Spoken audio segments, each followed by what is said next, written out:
Bonjour les amis. Qui a inventé la guerre?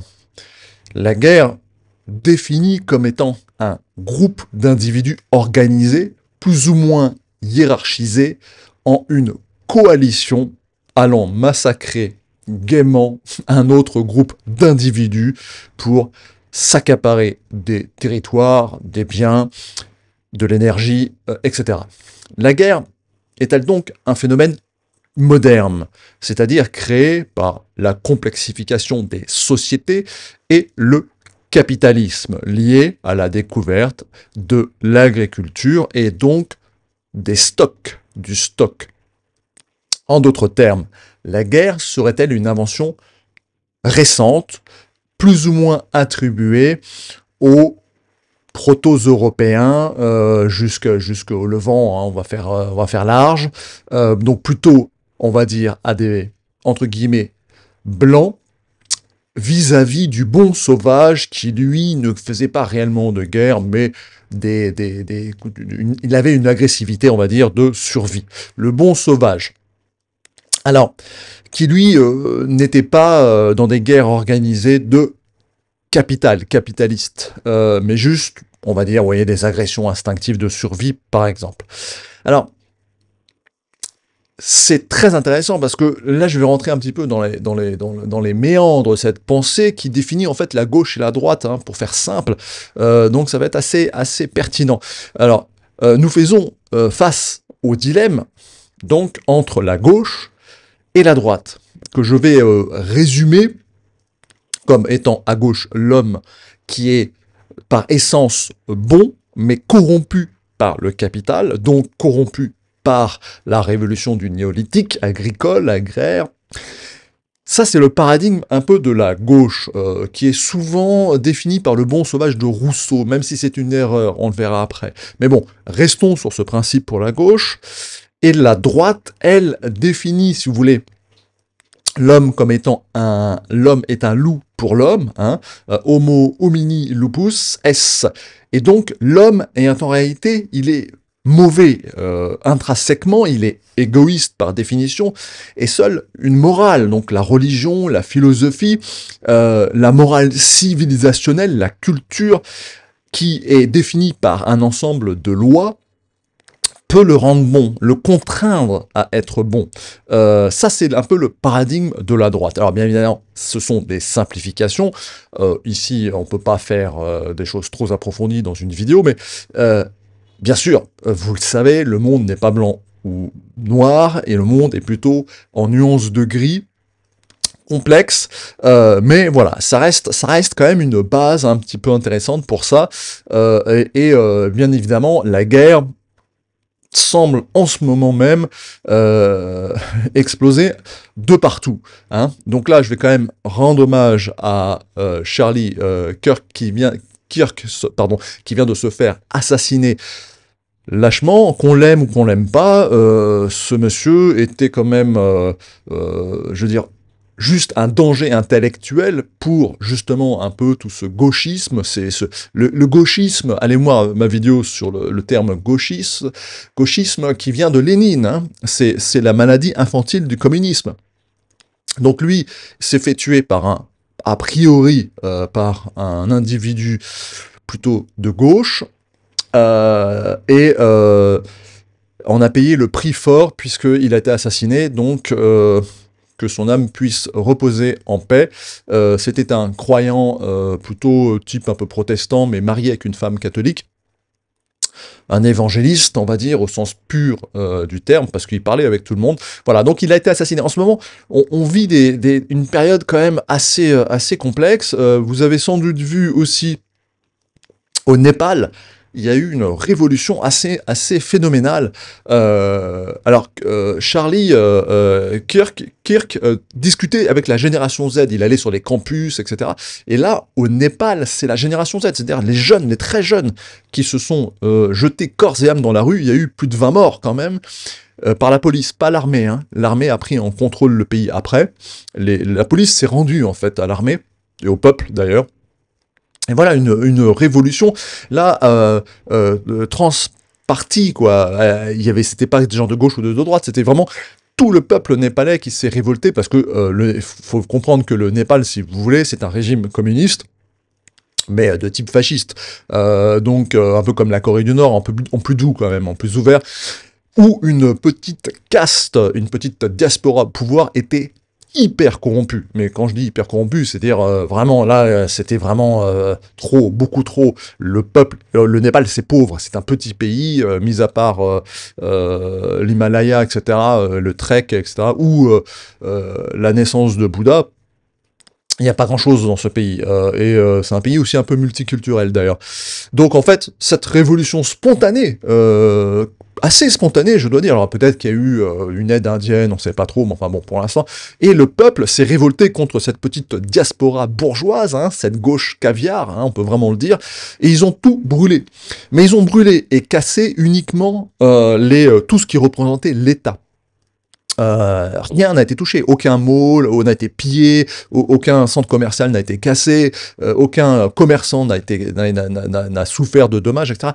Donc ils ont tout cassé, tout ce qui est l'État. Alors maintenant, on va voir comment ils vont se relever. A priori, l'armée a pris un peu les choses en main. Je rappelle que les Népalais, ce sont les Gourkhas, hein, c'est les plus grands militaires du monde, hein, c'est des guerriers. Les Gourkhas sont des troupes d'élite anglaises, enfin britanniques, depuis toujours. Alors effectivement, la révolution arrive quand on fait face à trop d'injustices. Et là, je rappelle quand même qu'en France, le pays des deux révolutions, la première de 1789 et la seconde derrière moi, qui est le très beau tableau de Jeanne de la Croix, La liberté guidant les peuples, la seconde révolution, où les Parisiens se sont révoltés, a abouti à une monarchie constitutionnelle. Donc les Français ont remis un roi sur le trône, et ensuite Napoléon III est arrivé.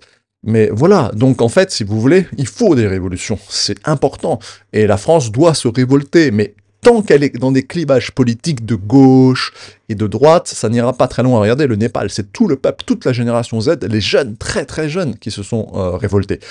Voilà, tant que ça reste dans des clivages politiques, on va pas s'en sortir, c'est clair.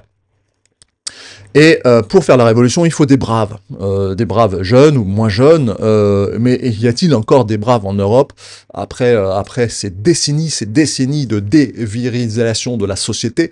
Bon, je pense que oui, mais voilà, je pense que c'est aux jeunes un peu de se révolter. Et comme on parle de guerre et en général, je rappelle qu'il y a toujours une guerre ouverte au Cambodge, il y a un cessez-le-feu, mais il n'y a pas eu encore, malgré même le changement politique en Thaïlande, qui est plutôt de bon augure, on pense, avec un nouveau Premier ministre. Bon, on va voir. Mais je rappelle que les guerres aujourd'hui sont aussi robotisées. Vous voyez, ça c'est un drone thaïlandais qui bombarde une maison au Cambodge, où il y aurait supposément des munitions ou des soldats. Ils ont aussi bombardé des pagodes, hein, qui pouvaient éventuellement servir effectivement de refuge, je ne sais pas, mais voilà. La guerre s'est aussi modernisée dans le sens de la robotique, et ça c'est vraiment quelque chose d'assez terrible, parce que là c'est des gens bien au chaud, plus loin derrière les lignes, qui pilotent des drones. En Ukraine, on voit ça. Voilà, ça c'est vraiment une guerre de salopards. Mais bon, la guerre est souvent pas très propre. Alors, donc, maintenant je rentre dans mon introduction. On va commencer à étudier quelque chose de très intéressant. Alors, avant, parce qu'on va remonter un petit peu dans l'anthropologie, pas trop loin, vous savez que j'adore ça, donc je ne peux pas m'empêcher de faire un petit peu d'anthropologie, mais je pense que c'est intéressant, puisque on va parler de plusieurs mythes qui sont vraiment liés à ces histoires de savoir d'où vient la guerre, pourquoi faisons-nous la guerre. Voilà. Donc rapidement, je rappelle que ici vous avez un petit schéma avec les différentes espèces, etc. Donc nous faisons humains partie des groupes des hominidés. Les hominidés, c'est des groupes de, on va dire, de 7 millions d'années, le plus ancien qui est Grecopithecus, et lui a été trouvé donc en Europe, en Grèce, et c'est l'hominidé, c'est-à-dire notre ancêtre, entre guillemets, pas direct, mais notre ancêtre le plus lointain, mais c'est aussi l'ancêtre des primates. Hein. Et donc, on n'est pas dans un out of Africa, mais dans un out of Europa. Alors bien évidemment, c'est pas notre ancêtre direct, hein, une fois plus je le répète, mais c'est intéressant. Le monde est plus compliqué que ce qu'on voudrait. Ensuite, on a le groupe des homininés. Alors, le groupe des homininés, c'est Toumaï, par exemple, hein, que vous connaissez, 7 millions d'années. Hardy aussi, qui est une chose intéressante, et se détache de ce groupe, un sous-groupe qui s'appelle les gorillini, et ça, c'est les gorilles. Les gorilles se sont détachés de nous il y a quand même assez longtemps. Et ensuite, vous avez un autre groupe qui est le groupe des hominini. Alors les hominini, ça commence à devenir un peu nous, d'accord? Les hominini, il y a un sous-groupe qui s'appelle les pagnas, et ça, c'est les chimpanzés et bonobos. Et les bonobos vont se séparer avant. Et ensuite, sous ce groupe-là, il y a l'hominina, ou hominine, pardon, genre homo. Donc là, c'est quand même nous. C'est les Australopithecus, par exemple, 3 millions, 4 millions d'années. Les Indopithecus, ça serait un sous-groupe qu'on a trouvé en Inde, dans le sud de l'Himalaya, vers le Népal d'ailleurs. On a ensuite les Paranthropus, 2 millions d'années, Homo erectus, qui est un ancêtre quand même possible de nous-mêmes, qu'on a retrouvé d'ailleurs en Indonésie, en Malaisie, etc., un peu partout. Donc on a Naledi, qui est un Australopithecus qui a vécu avec Homo sapiens en Afrique noire, et ensuite l'homme de Narmada, etc. Et là, ensuite, on arrive à nous, c'est-à-dire avec le sous-groupe les Homo heidelbergensis, avec tous les homos que vous avez là, et bien évidemment, Homo néandertal, etc. Mais également, ensuite, on a le sous-groupe et dernier qui est l'Homo rhodesianis, et avec Homo sapiens et Cro-Magnon plus tard, même si Cro-Magnon maintenant on ne dit plus, il ne faut plus employer ce terme, il paraît, mais moi j'aime bien. Voilà, donc pour vous donner quand même qu'il y a eu plusieurs espèces, que c'est compliqué, et qu'il y a beaucoup de sous-groupes, etc. Alors maintenant je vais vous parler d'un livre qui s'appelle La caverne originelle, pour justement remonter dans ce paradigme gauche-droite et comprendre. Donc c'est un livre intéressant, hein, un grand livre, hein, une bible, hein, faite par un grand spécialiste de la question, des mythes anthropologiques, Jean-Louis Le Guellec, que vous voyez là, bon, qui est clairement de gauche, hein. Lui, il souffre un peu de gauchisme, hein, d'ailleurs. Donc lui, bon, c'est un peu biaisé, mais ça reste quand même un scientifique qui a fait vraiment un travail conséquent, un travail conséquent et très intéressant. Alors, qu'est-ce qu'il nous dit, lui? Il nous dit tout simplement que, on va mettre les photos, voilà, ici, alors un petit instant, voilà, donc, alors, qu'est-ce qu'il nous dit? Il nous dit que les mythes, en fait, il a fait une base de données de tous les mythes du monde. Alors, c'est un travail colossal, hein. Il y a différents types de mythes, je ne vais pas rentrer trop dans les détails, mais bon, il y a un mythe dans lequel on sort des cavernes, c'est pour ça que le livre s'appelle La caverne originelle. Il y a le mythe de la création par la boue, hein, ça c'est un peu la Bible, etc. Et puis plein d'autres mythes. Mais bon, c'est globalement les principaux. Et vous voyez que pour lui, donc, il a fait une base de données, les plus anciens mythes viennent d'Afrique, et se sont ensuite répandus dans le monde, avec les derniers mythes en Amérique, puisque c'est un continent qui a été peuplé plus tardivement. Mais il a quand même l'honnêteté de mettre quand même, vous voyez, maintenant c'est remis en cause, parce qu'on pense et on le sait, hein, qu'en fait il y a eu des hommes sont arrivés il y a 30 000 ans en Amérique. Donc ça bouscule un peu son histoire de mythe, mais bon, ça reste intéressant. Donc ça veut dire quand même qu'on a quand même plusieurs mythes qui se croisent sur Terre, et si on les réunit un petit peu, tous ces grands mythes, donc l'émergence primordiale, donc on sort des cavernes, donc ça a touché l'Afrique, l'Europe, une grande partie du monde, c'est un mythe assez primitif, hein. La caverne, c'est le sexe féminin, bien évidemment, donc c'est l'accouchement par la Terre, de la Terre, qui est arrosée et fertilisée par la pluie, etc., c'est assez primitif et assez généralisé. Ensuite, il y a le plongeon cosmogonique, et lui, là, c'est comment dire, c'est un mythe un peu plus complexe et qui ne touche pas l'Afrique. Vous voyez, c'est assez, on n'a pas retrouvé de traces en Afrique. Donc, vous voyez, les espèces se sont bien développées, même si elles viennent tous d'Afrique, ce qui est aujourd'hui peut-être même remis en cause. Des mythes très différents sont nés parce qu'en fait, on change, on évolue. Et ensuite, le corps souillé. Ça, c'est purement très européen, etc. Donc, on est modélisé par la terre, hein, la boue, etc. Très européen et jusqu'en Levant. Hein, et c'est intéressant d'ailleurs que ce mythe est plutôt européen, caucasien, etc. Et peut-être qu'il est retourné ensuite au Levant parce que dans la Bible, c'est bien ce mythe-là qu'il y a. Voilà, donc vous voyez ici, c'est intéressant, les mythes se mélangent, et la nature humaine est complexe, elle n'a pas qu'un seul mythe, même s'il y a un mythe un peu primordial qui est la sortie des cavernes, on comprend bien que, voilà, donc en fait, je voulais un peu parler de ça parce que c'est quand même intéressant d'aborder ce sujet pour comprendre un peu, d'une manière un peu historique, d'où viennent nos mythes, etc. Bon. Alors maintenant, je rentre dans la partie vraiment historique, et là, je vais me baser sur une excellente vidéo qui parle un peu de ce sujet, qui m'a inspiré, faite par Hugo Meyer, je sais pas trop comment on prononce, je m'excuse, organisée par Jean-Jacques Hublin pour le Collège de France. Alors, je vous invite à aller voir cette vidéo après. Moi, je vais vous résumer ici rapidement quelques points. Mais donc, il aborde quelles sont les origines de la guerre et de la paix.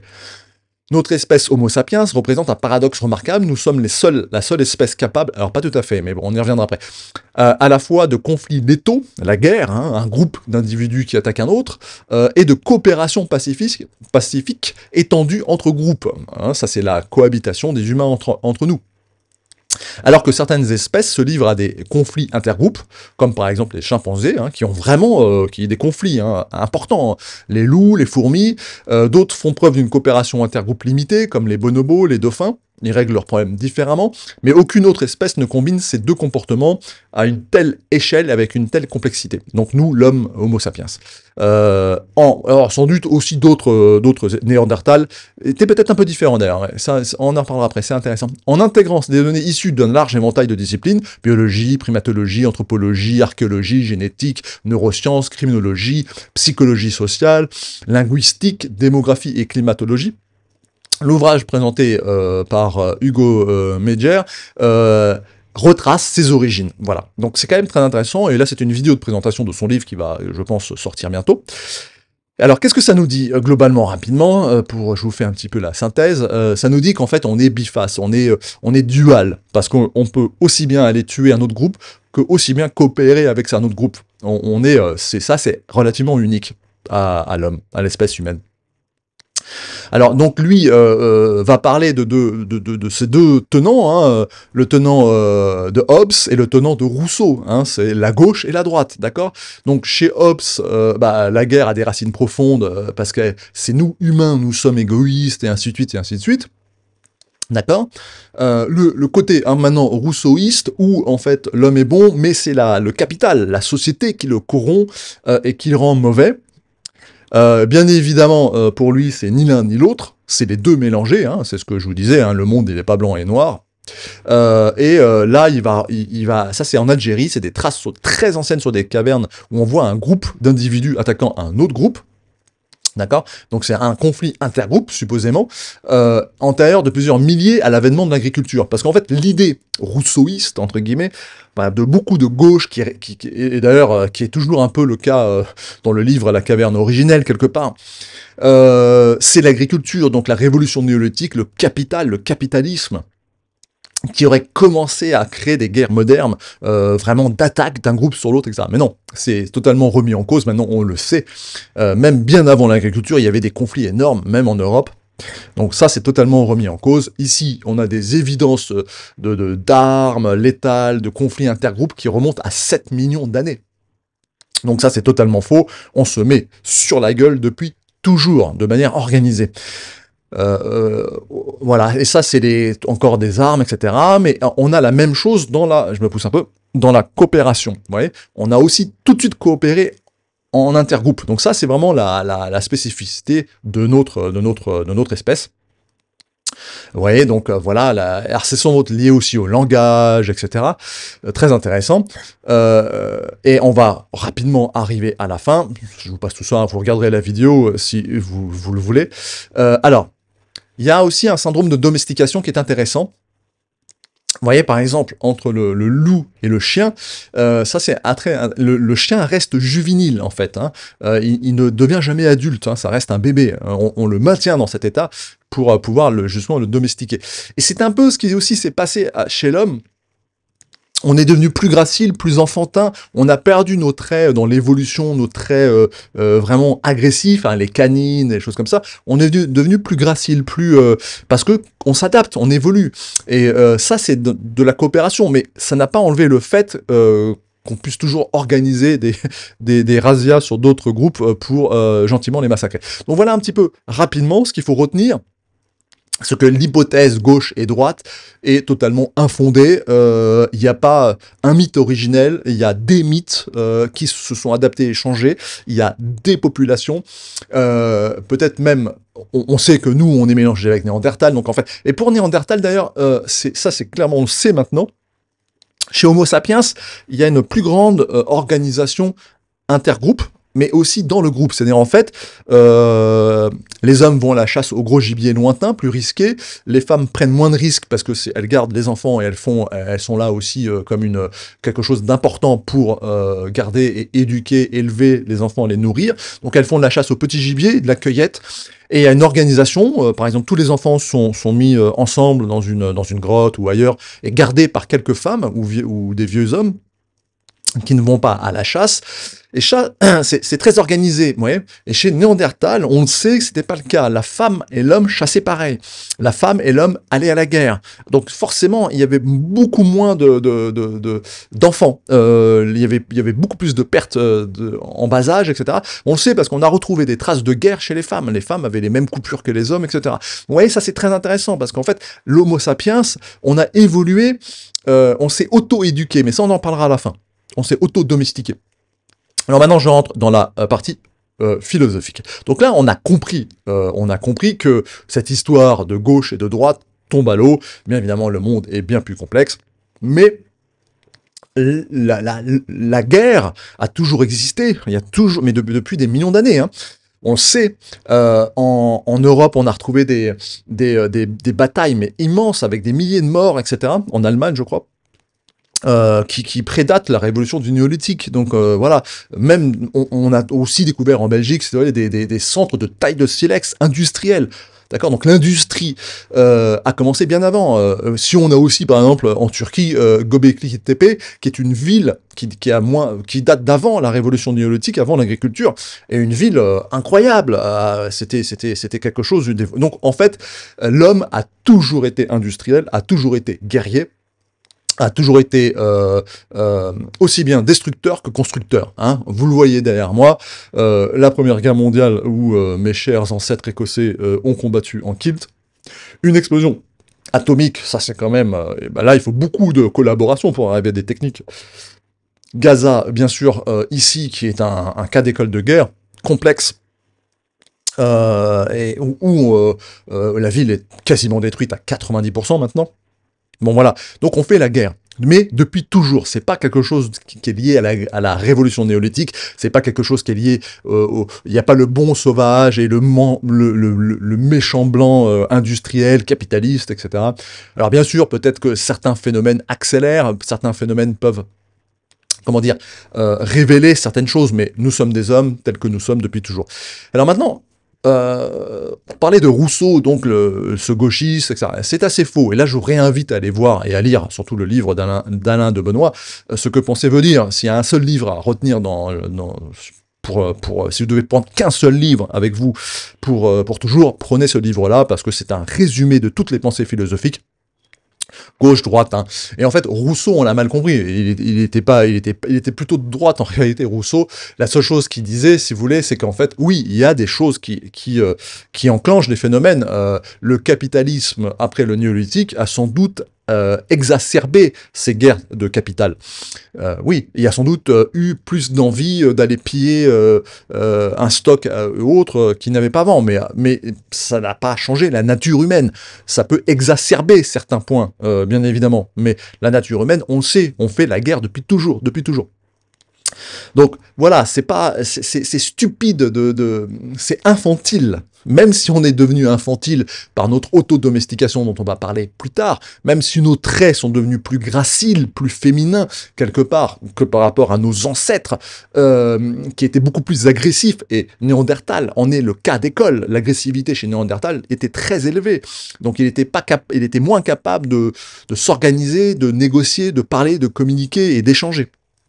Mais ça n'empêche pas que même toujours aujourd'hui, on est capable de faire des crimes de guerre, de faire des guerres où des millions de morts. Regardez l'Ukraine et la Russie, c'est un exemple flagrant, et ça va peut-être se dégénérer. Hein. Les Russes ont eu la très bonne idée d'envoyer un drone à 200 km à l'intérieur des terres polonaises. Si les Russes touchent à la Pologne, c'est la guerre. C'est immédiat. Donc vous voyez, c'est toujours un peu la même histoire. Hein. Bon, maintenant je rentre dans la politique. Alors, la guerre est bien évidemment, comme on l'a compris, quelque chose qui a toujours existé. On a vu dans la partie philosophique que l'hypothèse de Hobbes, Hobbesienne, etc., ou rousseauiste sont des théories qui ne tiennent plus vraiment la route, parce que si vous voulez, c'est une vision incomplète, c'est une vision simpliste des choses. Et maintenant, si on fait en politique, si on fait si vous voulez, une approche un petit peu anthropologique, intéressante. Les chimpanzés ont des comportements de guerre intergroupes, hein, ils font même des rondes, etc. C'est assez incroyable. Hein. Regardez des vidéos, ils s'agressent entre groupes de manière létale et extrêmement agressive. Mais par contre, ils n'ont pas de système de coopération pacifique. Il n'y a pas un groupe de chimpanzés qui va aider un autre groupe pour aller chasser un troisième groupe, par exemple. Ça n'existe pas. Ça, c'est purement humain, d'accord ? Chez les bonobos, c'est c'est l'inverse. C'est-à-dire, en fait, il n'y a pas de guerre létale. Ils ont pas il y a de l'agressivité, bien sûr, mais il n'y a pas de guerre organisée intergroupe. Et en fait, ils sont plus dans la coopération pacifique, même si elle est limitée à des individus du même groupe. Hein. Mais il y a quand même des échanges. Hein. Et les bonobos, bon, vous le savez peut-être, mais c'est surtout le sexe qui gère l'agressivité. Et chez les humains, eh ben, c'est les deux.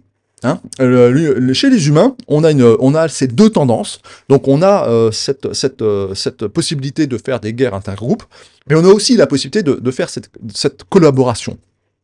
D'accord ? Donc ça, c'est vraiment un trait unique, assez particulier à l'humain, qu'on a développé, et notamment, là, du coup, plus à Homo sapiens, sans doute. C'est d'ailleurs pour ça qu'on a pris le dessus sur toutes les autres espèces, parce qu'à un moment donné, je sais pas, il y avait 15-20 espèces humaines sur Terre, et qui ont cohabité pendant un certain temps.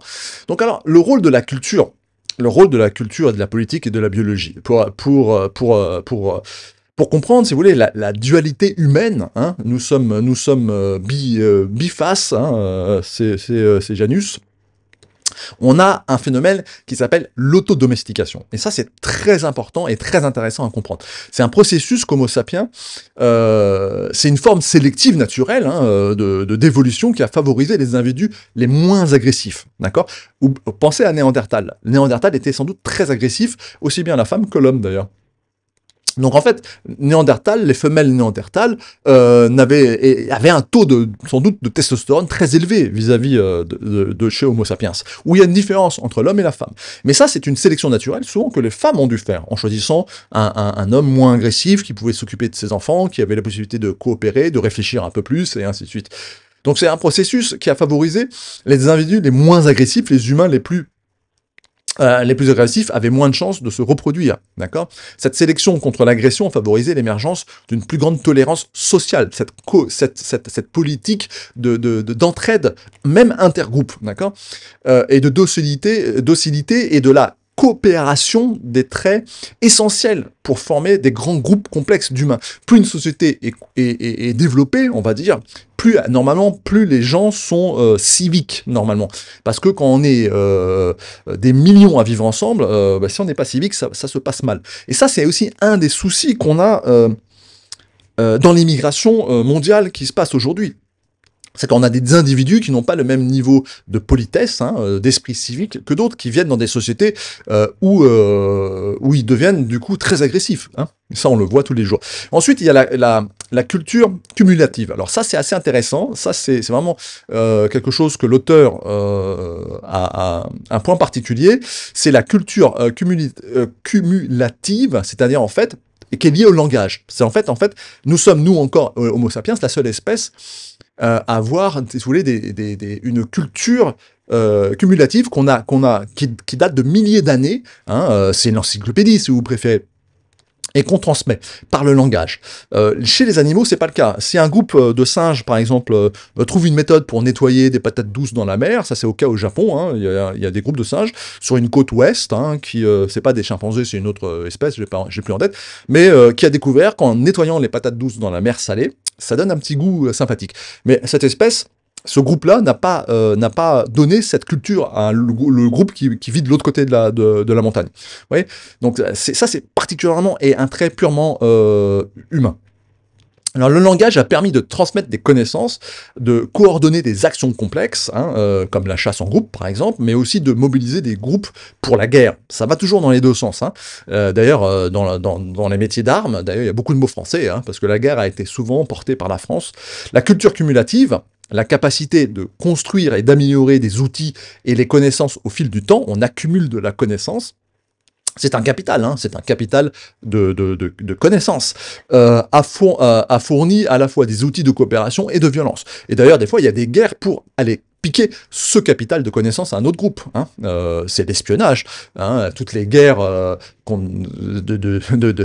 industrielles et autres, et ainsi. Donc, pour résumer, si vous voulez, le travail de Menger propose une vision nuancée et plus réaliste des origines de la guerre et de la paix, bien évidemment. Il rejette l'idée d'une nature humaine soit foncièrement bonne ou mauvaise, ça, je pense que moi aussi, on est d'accord là-dessus. Nous sommes complexes et nous invite, et surtout faibles, hein, et nous invite plutôt à comprendre comment la guerre et la paix ont été façonnées conjointement par notre évolution biologique, intellectuelle, anthropologique et culturelle. Et là, je vais vous montrer quand même, je vais vous parler, remettre une petite couche sur l'autodomestication qu'il aborde dans ce sujet, et qui est très intéressant, si vous voulez. L'autodomestication, je vous mets derrière un documentaire qu'on a fait avec TOC, avec Jean-Marc et notre équipe, sur les derniers éléphants domestiques du Cambodge. Vous pouvez aller le voir, c'est en libre accès sur YouTube. Et en fait, les bonobos, les hommes et les éléphants sont trois espèces qui s'autodomestiquent. C'était en fait l'éléphant, qui est un animal très intelligent, a des comportements d'autodomestication, c'est-à-dire qu'il, alors pas quand il y a le musk pour les éléphants mâles, mais d'une manière générale, les femelles notamment, qui sont plus dans des groupes, etc., ils ont des comportements agressifs retenus. D'accord? Et ça permet aussi d'éduquer très longtemps les enfants, les éléphantos, etc. Donc il y a des traits de ressemblance, et ça c'est une équipe qui l'a trouvé il n'y a pas très longtemps, chez l'homme, le bonobo aussi, qui maintient son agressivité assez bas, et ce qui permet une plus grande coopération. Et les éléphants savent coopérer ensemble. Alors, un éléphant n'est pas domestiqué au sens propre du terme, mais l'autodomestication, oui, c'est-à-dire en fait, c'est aussi sans doute par sélection naturelle, par choix des femelles, etc. Voilà, donc c'est très intéressant. L'humain, nous sommes totalement autodomestiqués, hein, c'est-à-dire reprenez les traits plutôt graciles, etc. D'ailleurs, vous voyez que même au sein de l'espèce humaine, il y a des différents niveaux. Par exemple, les Asiatiques, le taux de testostérone entre les femmes et les hommes est très bas. En Afrique noire, le taux de testostérone des femmes est quasiment plus élevé que celui des Japonais, hommes. Hein. Donc tout ça, c'est des évolutions qu'il y a eu au cours du temps, des choix des femelles vis-à-vis des maris moins agressifs, plus coopérants, plus intelligents, etc., etc. Et ça se retrouve chez les éléphants et les bonobos. Voilà, c'est vraiment quelque chose, je vous invite à aller voir ce documentaire. Il ne parle pas que de ça, hein. Il parle des derniers éléphants domestiques dans la culture khmer, mais le sujet est abordé. Donc voilà un petit peu pour cela. Maintenant, je vais conclure. Et encore une fois, donc, qui a inventé la guerre, hein, en conclusion, c'est purement un facteur humain. La guerre, dans le sens qu'on a décrit, c'est-à-dire des groupes d'hommes organisés allant péter la gueule à d'autres groupes d'hommes organisés pour aller leur piquer de la connaissance, de l'énergie, des femmes, du territoire, de l'espace vital. Hein. Gaza, c'est qu'une histoire d'espace vital, etc., etc. Donc, c'est un trait purement humain, particulièrement humain. On est le seul à avoir un tel niveau de collaboration dans le bien et dans le mal. C'est ce qui nous définit. Et je vais vous citer un petit... je suis un lecteur de l'Antipresse. Allez voir ma vidéo avec où je m'entretiens avec Slobodan Despot, le fondateur de l'Antipresse. L'Antipresse est un magazine intéressant sur lequel qui fonctionne par abonnement et qui vous donne beaucoup de culture, beaucoup de choses. Moi, j'apprends toujours en lisant l'Antipresse.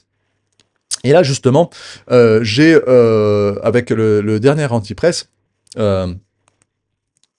alors attendez, on va enlever ça pour l'instant. Voilà. Avec le dernier Antipresse, enfin pas le dernier Antipresse, mais la vidéo qui présente l'Antipresse à venir d'aujourd'hui, nous sommes dimanche, Slobodan Despot nous a parlé d'un auteur que je ne connaissais pas du tout, qui s'appelle Albert Caraco. Un auteur assez un poète, hein, assez intéressant. Du coup, bon, j'ai trouvé quelques livres. Et là, je vais vous lire dans le Bréviaire du chaos, qui est assez noir, hein, quand même. Hein. Alors, assigner une place au mal est le dernier effort dont le bien soit capable. C'est-à-dire, en fait, le mal et le bien vivent en nous. Nous sommes faibles. Nous sommes des animaux faibles. C'est ce qui nous rend si particuliers. Par contre, une fois de plus, lui fait partie de la génération dans laquelle il y a le bon sauvage le méchant capitaliste, hein, ça se ressent un petit peu. Ça, c'est historiquement, anthropologiquement, archéologiquement, totalement faux. D'accord ? Enlevez-vous cette idée de la tête. Il n'y a pas le bon sauvage et le méchant capitaliste européen. D'une manière générale, le méchant blanc et le bon sauvage, hein, les gentils amérindiens des plaines, qui étaient des grands démocrates alors qu'ils avaient des esclaves, les gentils, les méchants portugais ou anglais ou français, etc. Non, on a tous fait la guerre depuis toujours. On se met sur la gueule depuis des millions d'années. Il y a des massacres, il y a des guerres de grande ampleur avec des armes évoluées, sophistiquées. Ça fait partie de nous. Mais effectivement, il y a en nous du bien et du mal, mais il n'y a pas un bon sauvage et un méchant capitaliste. Ça n'existe pas. D'ailleurs, on est tous capitalistes, hein, par défaut. Et le communisme est une société hyper capitaliste, mais d'État. Tout appartient à l'État. Voilà la différence. Bon, voilà, j'ai découvert cet auteur, donc je le partage. C'est assez intéressant, c'est assez puissant, poétique, hein, d'ailleurs assez noir aussi, hein, comme je vous disais, hein, c'est assez profond. Alors maintenant, voilà, si vous voulez... Gaza, que vous voyez ici, est totalement détruite, cette ville. Alors, est-ce que c'est un génocide? Est-ce que c'est une guerre d'extermination? Non, c'est une guerre de territoire, d'espace vital, et au passage également politique, puisque derrière il y a quand même le Hamas qui souhaite la destruction d'Israël, et Israël souhaite la destruction du Hamas. Donc c'est une guerre dure, certes, mais c'est pas un génocide. Si les Israéliens auraient voulu génocider les Gazaouis, il n'y aurait plus un seul Gazaoui en vie. On peut critiquer beaucoup de choses, bien sûr. Moi je ne suis pas un sioniste, hein, donc c'est pas tellement ma guerre, mais voilà, c'est une guerre disproportionné, oui, parce que en face, mais ça c'est aussi une volonté politique du camp d'en face. Hein, ils ont des armes, l'Iran fournit des armes, il faut pas rêver. Mais voilà, on utilise la population comme bouclier humain. C'est une technique comme une autre de guerre, une fois de plus. Hein. Même les Gaulois avaient fait ça, hein, quand Vercingétorix est enfermé dans Alésia, il rejette la population civile en dehors de la cité d'Alésia, pensant que les Romains allaient avoir un peu pitié, etc. Non, les Romains les ont laissés crever. D'accord ? C'est un peu la même chose ici. La guerre est dure. Nous sommes capables d'être extrêmement durs. Et c'est un engrenage vicieux, et une fois qu'on est dedans, c'est difficile d'en sortir. Donc non, c'est pas une guerre d'extermination, c'est une guerre dure à multi-niveaux, où la population en prend plein la gueule, comme souvent dans toutes les guerres, parce que les militaires se servent des populations, et notamment le Hamas ici. Hein. L'armée israélienne prévient avant les bombardements, elle essaye, entre guillemets, de faire une guerre propre. Est-ce que ça peut exister? Je ne sais pas. Mais voilà, c'est une guerre complexe. Et alors maintenant, c'est toujours l'ambiguïté. C'est qu'on est destructeur. Donc voilà, parce que clairement, on détruit une ville, on détruit un pays, on essaie de détruire une culture, hein, pour l'assimiler ensuite, pour la récupérer. Et en même temps, vous avez de l'autre côté le plan de paix de Trump, qui est assez hallucinant. C'est toute l'ambiguïté humaine. Là, vous l'avez en Bon, c'est un exemple parfait. Donc ça, c'est le plan de reconstruction de Gaza pour faire, alors sous territoire américain, c'est un peu comme en Ukraine, hein. En fait, il veut racheter l'Ukraine, racheter Gaza. Alors ça plaît pas non plus aux Israéliens, je pense, hein, forcément. Mais voilà, donc il a un plan pour créer de Gaza une ville moderne, une économie florissante, enfin des commerces, des ports. Ah mais c'est vraiment un dossier à lire, extrêmement pertinent. Avec beaucoup, oui, de faire un canal pour concurrencer le canal de Suez. Enfin, voilà, il y a toute une. Donc, on est capable de détruire pour reconstruire. Et ça, c'est la définition humaine. Mais d'ailleurs, on n'est pas tout à fait la seule espèce comme ça, hein, parce que les fourmis ont des cas de destruction totale. C'est assez rare dans l'espèce humaine, mais ça existe. Hein. Il y a des espèces qui détruisent totalement un biotope, les fourmis par exemple. Bon, voilà. Donc ça, c'est le plan de reconstruction de Gaza, qui est un truc que sur le papier, comme ça, vous lisez ça, vous trouvez ça génial, quoi. C'est super. Les Gazaouis, bon bah, ils souffrent, mais ils ont, si ça existe demain, voilà, quoi. Je veux dire, super. Donc, vous voyez, c'est toute l'ambiguïté humaine. On est capable de détruire et on est capable de reconstruire. Et d'ailleurs, par moments, on détruit pour reconstruire. Hein. Ça, c'est aussi clairement le cas. Et parfois, c'est aussi nécessaire. Il faut faire des révolutions. Hein. En France, je pense qu'il faut aller vers une révolution. Là, on est dans une phase où il faut une révolution. Mais, donc c'est là-dessus que je vais conclure, une révolution, certes, mais une révolution pour un meilleur régime, parce que si c'est pour faire un régime pire, et c'est souvent le cas d'ailleurs, hélas, c'est triste. Donc voilà, une révolution pour mettre en place un système bonapartiste, vous savez maintenant, je vous le dis à chaque vidéo, parce que pour moi c'est la seule solution pour la France, c'est un système pour le peuple, par le peuple, avec une nouvelle élite. Hein. Il faut changer les élites. Hein. Les élites, tous les 30 ans, il faut les changer, parce que sinon, la corruption arrive, enfin voilà, quoi. C'est quelque chose d'humain. N'oubliez pas, nous sommes faibles, hein, nous sommes extrêmement destructeurs, mais également extrêmement constructeurs. Nous sommes bifaces, nous sommes c'est très particulier ce trait-là, mais voilà, il a toujours existé, il existera toujours, on va pas en changer. Donc, pour moi, la solution politique en France, c'est un système bonapartiste. Les Français, n'oubliez pas, la seconde révolution, on a mis un roi en place, et là, on va remettre, pas un roi, mais un symbole, pour moi, c'est un symbole. Et c'est surtout, comme au Népal, c'est la jeune génération Z qui peut faire ça, et en mettant un système au-dessus des systèmes.